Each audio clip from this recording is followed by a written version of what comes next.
Welcome to the first edition of BURGH Watching. Today, we're taking a look at the Penn Avenue Corridor and the work that the Penn Avenue Arts Initiative has done in the area over the course of the last 14 years. What might seem at first glance like desolate storefronts is actually an area teeming with artists, musicians, photographers, poets, performing artists, and so much more. Today, we had the opportunity to speak with three of those: photographer John Colombo and artists Laura Jean McLaughlin and Bob Ziller. We also had the opportunity to speak with Councilman Patrick Dowd and get a take on his vision for the future of the corridor. The Penn Avenue Corridor, it's about the time I moved to Highland Park, so I would say 12, 15 years ago the project started, and it was designed to try to take a corridor and repopulate it or populate. Actually, there were a lot of abandoned storefronts and a lot of issues with blighted property both on the corridor and off the corridor. So try to find a way to bring people to that corridor and really focus particularly on arts and using the arts as a way to transform not just what people saw, but actually the activity that was going on in the corridor and in the community. So it was a way to really change what people saw on Penn Avenue, and it's been incredibly successful. I hitchhiked here from New York with $20 and a backpack 20 years ago, and I was just living in parks at the time. There used to be an apartment complex on Fifth Avenue that had an outdoor swimming pool, so I would bathe there at night. I always wanted to be an artist, but I was encouraged to do something practical, so I ended up going to school for medical technology.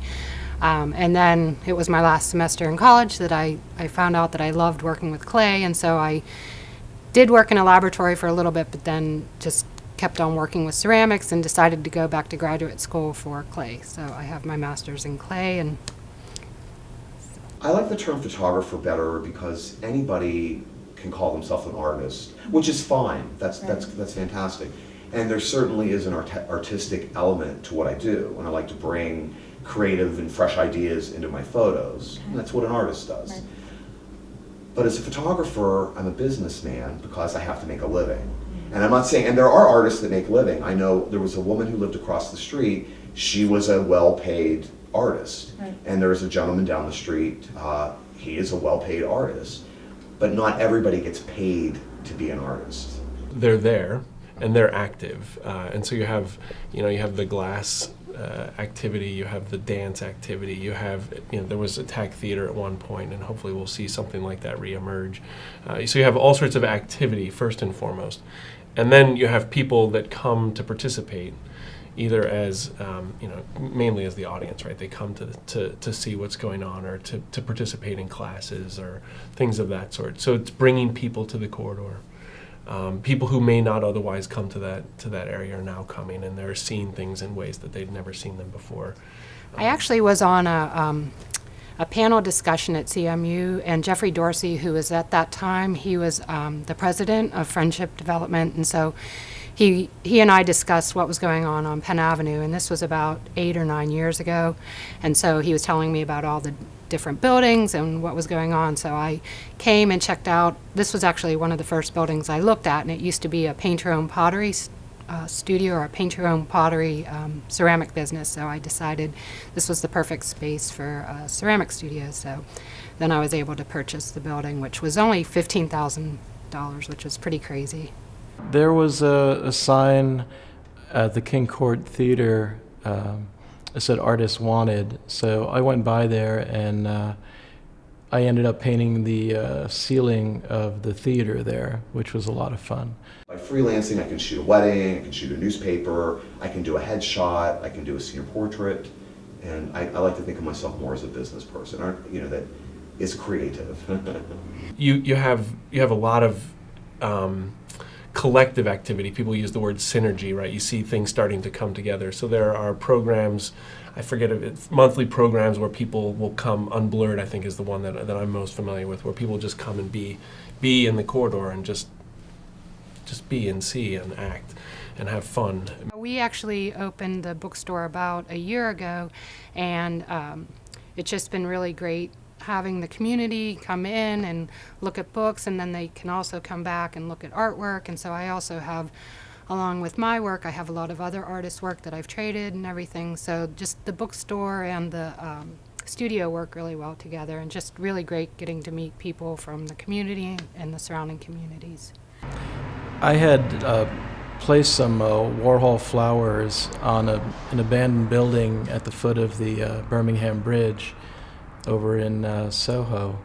And the guy who I asked him to photograph it because he's a photographer, but I really wanted him to help me carry the huge ladder. It was like a 32-foot fiberglass ladder that weighs a lot. So, I had set up the flowers, and while we were there, he said, you should apply to the Sprout Fund to do this. This is a great idea to do on abandoned buildings. So I had, at the time, about 10 other buildings in mind to do similar things with. And I did apply, and my friend's name is David Grimm. He's a photographer and blogger. And they had the idea that, well, we really like this, so why don't you do like community painting parties and have the public do the flowers. And I thought, wow, that's a great idea. There are huge benefits.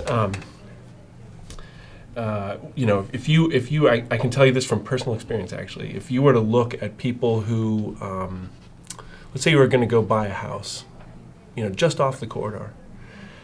15, 20 years ago, if you were to go and look at a house, as I once did, you would then begin to wonder what's happening on that corridor. You'd go and look. And 15, 20 years ago, you'd see drug transactions. You'd see, not necessarily the kind of activity you want to live next to.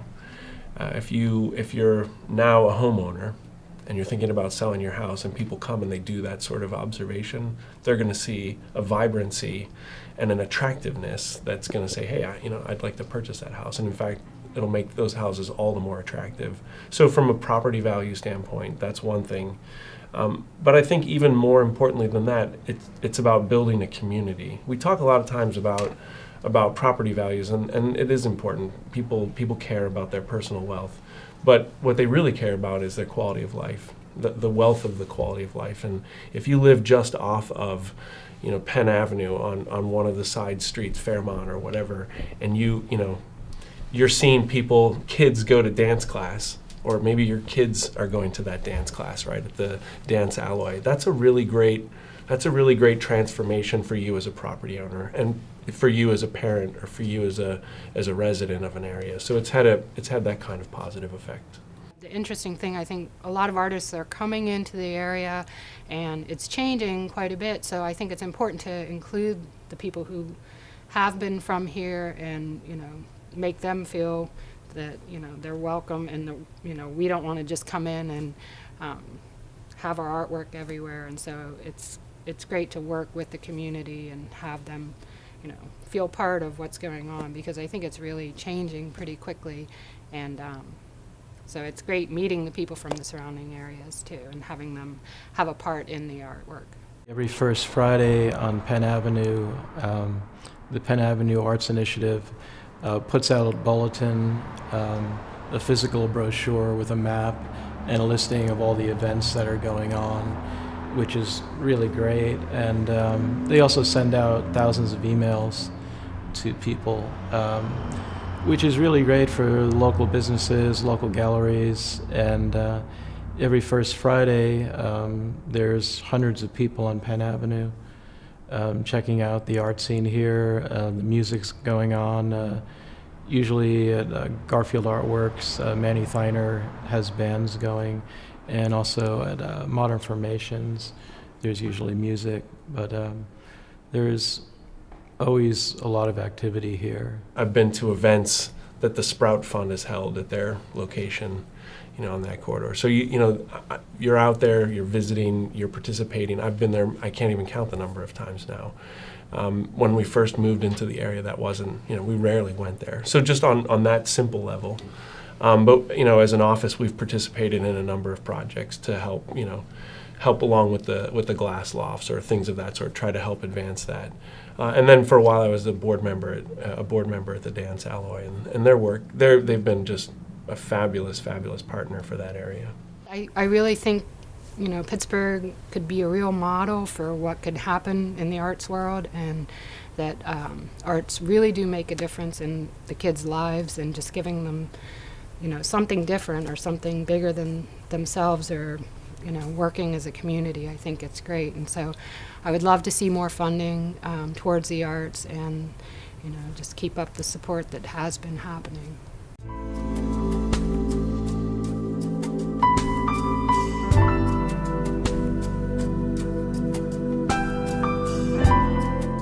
Thanks for joining us for today's BURGH Watching. To be sure that you don't miss future episodes, you can follow us on Twitter @BURGHLiving or www.facebook.com/BURGHLiving. Thanks.